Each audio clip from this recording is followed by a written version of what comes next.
All right, so now we're going to work on the structured feeding exercise, and I just want to point out that the dogs are back here, and they're not to go into the kitchen until they're given permission, and we're going to use the escalating consequences to teach them this invisible boundary.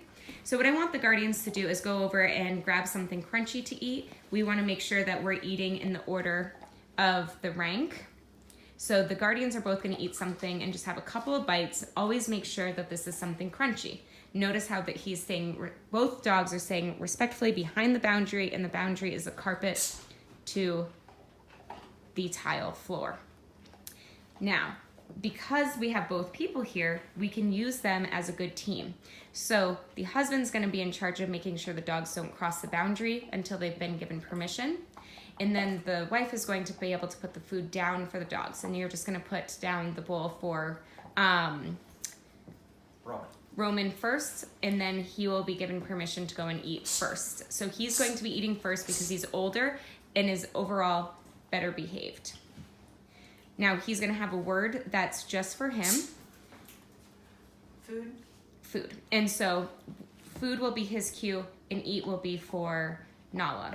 Now what we're going to first do is call his name across so he can know to go across the boundary. When he starts eating, you're going to say the word food. So he's pairing that word with eating his food, okay? So go ahead and call Roman across. Roman. Food. Great.